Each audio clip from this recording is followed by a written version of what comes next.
তো বন্ধুরা আজকের প্রসেস হলো তোমরা আধার কার্ডের সাথে মোবাইল নম্বর লিঙ্ক আছে কিনা কীভাবে চেক করবেন। তো চলো আপনাদেরকে দেখিয়ে দিচ্ছি। তার আগে চ্যানেলটা সাবস্ক্রাইব করে দেবেন এবং লাইক এবং কমেন্ট অবশ্যই করবেন। তো বন্ধুরা সবার প্রথমে এখানে লিখতে হবে মাই আধার লিখে দিলাম, তারপর ইন্টার দেবেন। এই যে ইন্টারফেসটা খুলবে। তো বন্ধুরা এখানে লেখা আছে মাই আধার, এখানে ক্লিক করবেন।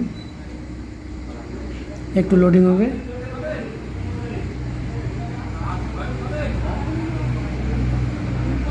তো আমার ডাটা একটু স্লো চলছে আর কি, ওই জন্য লোডিং হচ্ছে।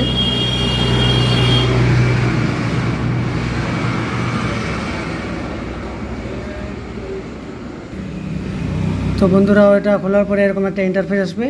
তো নিচে দেখবেন এখানে লেখা আছে চেক আধার স্ট্যাটাস। তো এখানে ক্লিক করবেন, তারপরে এরকম একটা ইন্টারফেস আসবে। তো বন্ধুরা সবার প্রথমে নিচে চলে আসবে, এই যে নিচে চলে আসছে আমি। তো এখানে লেখা থাকবে চেক আধার ভ্যালিডিটি, মানে এখানে ক্লিক করবেন। তো আমি এখানে ক্লিক করে দিচ্ছি। তো আমি একটা আধার নম্বর দিয়ে দিচ্ছি।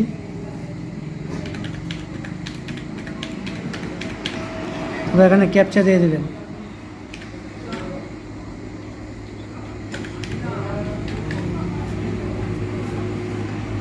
এখানে ক্যাপচা দিয়ে প্রসিড এটাতে ক্লিক করবেন। এই দেখেন বন্ধুরা আমার আধার কার্ডে কোন মোবাইল নম্বর লিঙ্ক আছে এখানে একদম শো করছি। তো বন্ধুরা আপনারাও এইভাবে চেক করতে পারবেন ঘরে বসে। তো বন্ধুরা ভিডিওটা যদি ভালো লেগে থাকে তাহলে একটা শেয়ার করে দেবেন এবং চ্যানেলটাকে অবশ্যই সাবস্ক্রাইব করে দেবেন। ধন্যবাদ।